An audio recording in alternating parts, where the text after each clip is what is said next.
My fiancée said, "Stop questioning my decisions. You don't get a say in them." I replied, "Good to know." After that, I stopped sharing any decisions that involved us both. Days later, when she discovered a major change everyone else already knew about, her reaction was nothing short of shock. I'm 29, and until recently, I thought I had my life figured out. I'd been with my fiancée for 4 years, engaged for 8 months. We lived together in a 2-bedroom apartment downtown that we picked out together after months of searching. She worked in marketing, I worked remotely in software consulting. On paper, everything looked perfect. The problems started small, like they always do.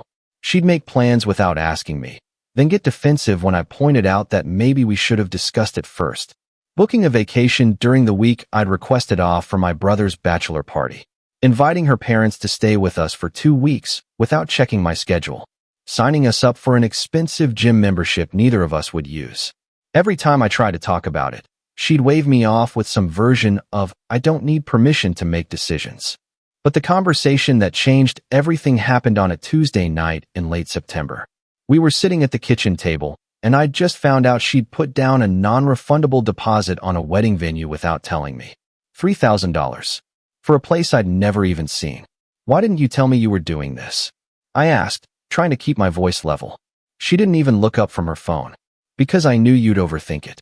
Someone had to make a decision. It's our wedding. Don't you think I should have at least seen the place? I sent you pictures last month.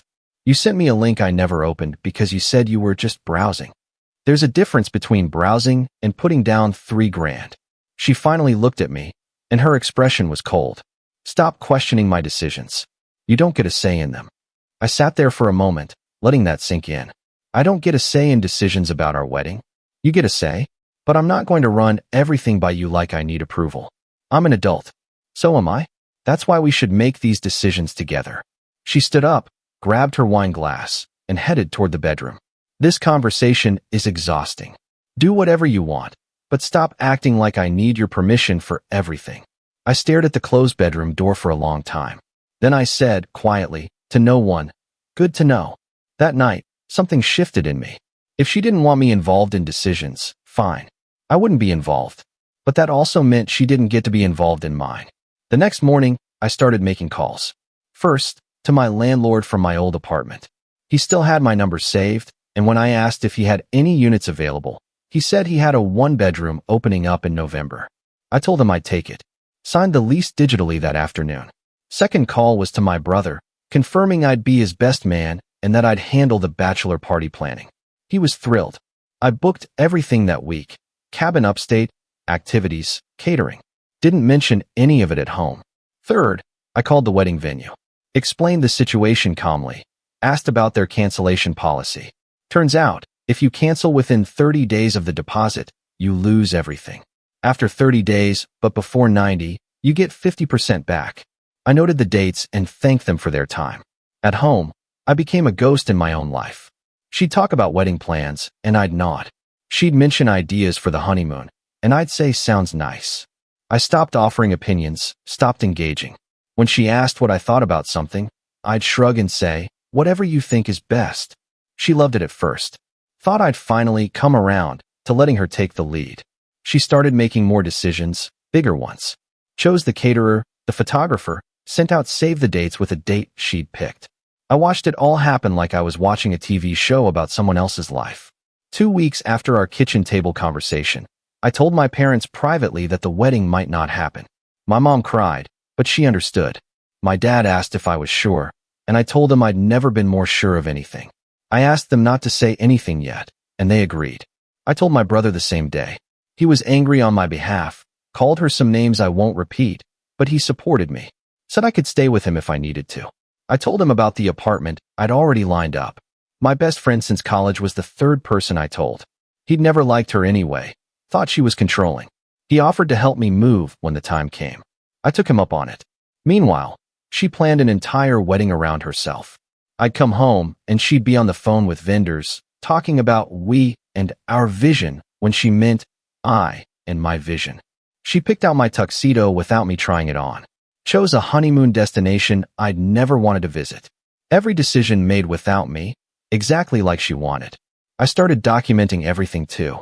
Not in a creepy way, but I kept a simple calendar noting every major decision she made without consulting me. The flowers she ordered in colors I'd mentioned disliking. The DJ she booked who specialized in music genres I couldn't stand. The cake flavor she confirmed that I was allergic to. Actually allergic, not just preferring something else. When I casually mentioned the allergy issue one night, she laughed it off. "There'll be other desserts," she said dismissively. "At my own wedding? Our wedding. And yes, not everything has to be about you." I just nodded and added it to my mental list of reasons this was the right choice. Update 1. 3 weeks in, I started moving things out slowly. Nothing she'd notice at first. Some books, winter clothes I wouldn't need for a while, my old gaming console from college. My friend kept it all at his place. I transferred money from our joint account to my personal one, bit by bit. Legal amounts, nothing that would raise flags, just securing what was mine. I also started separating our finances in other ways. Changed my direct deposit to go only to my personal account. Called the utility companies and removed my name from the accounts, leaving everything in hers. Called our internet provider and did the same.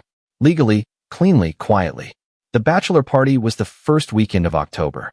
I told her I was going, and she barely looked up from her wedding binder.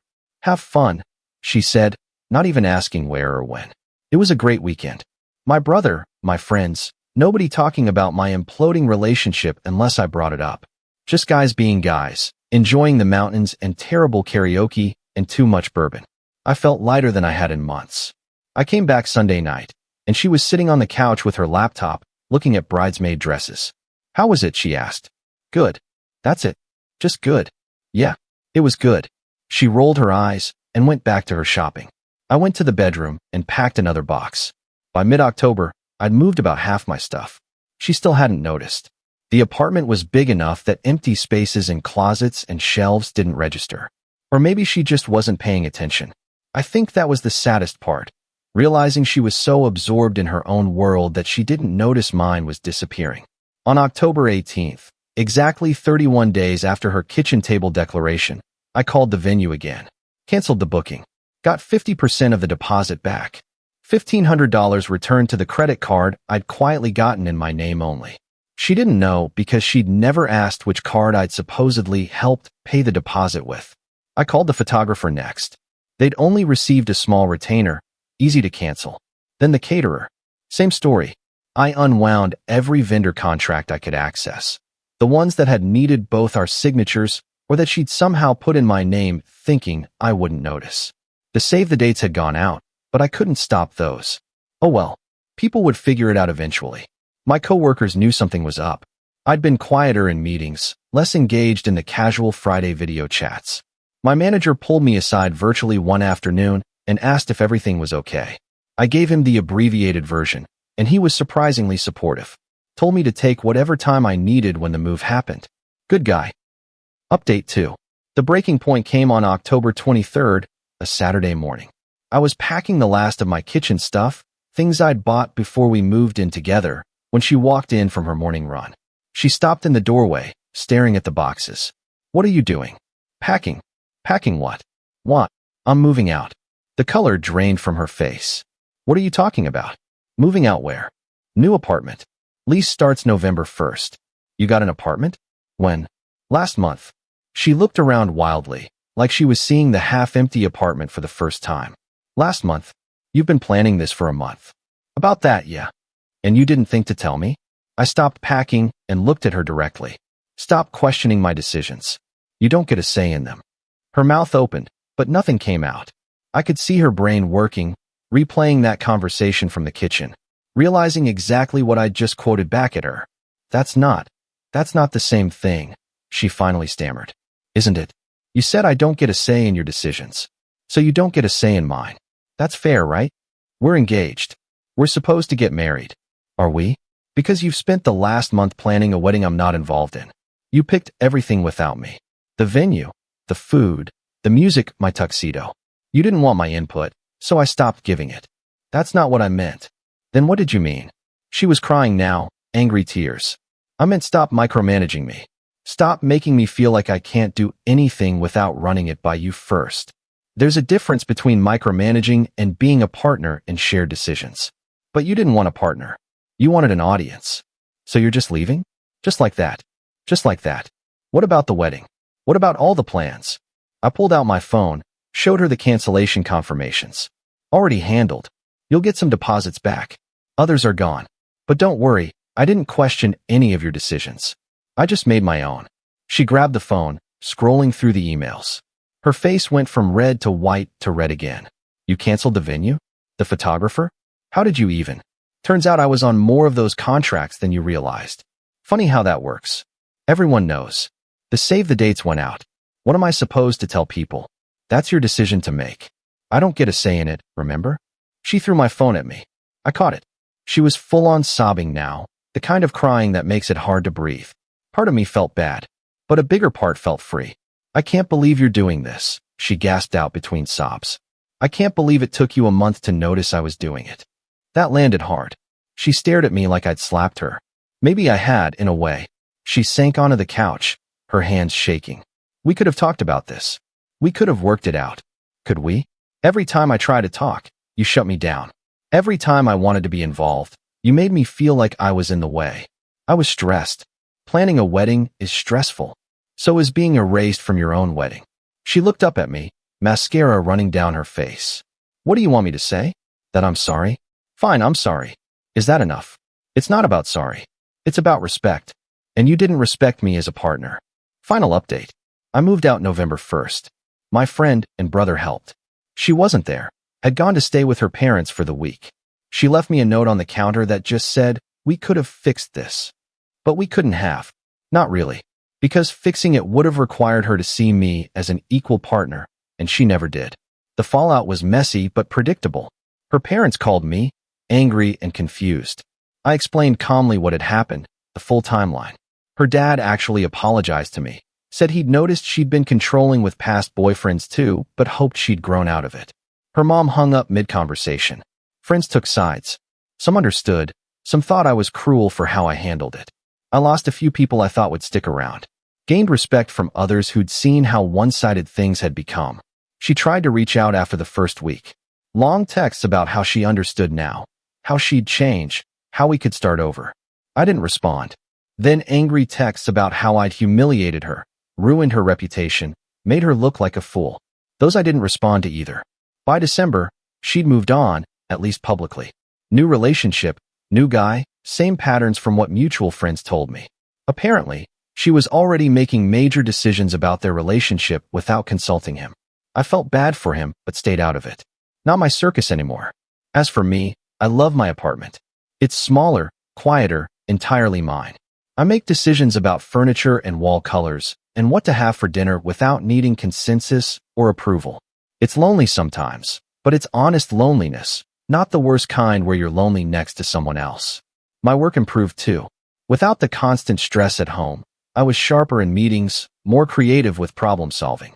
My manager noticed and hinted at a promotion coming in the new year. Funny how much mental energy a bad relationship drains without you realizing it.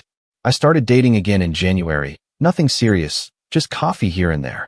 One woman asked me early on what my deal breakers were. I told her, someone who doesn't value partnership, who makes unilateral decisions about shared things, who doesn't see me as an equal. She nodded like she understood completely. Turned out she'd been in a similar situation years ago. I learned something important. Partnership isn't about control or permission. It's about respect. About recognizing that when you share a life with someone, you share decisions too. Not every decision, not every detail, but the big ones, the ones that affect you both. And when someone tells you that you don't get a say in those decisions, believe them. Then make your own.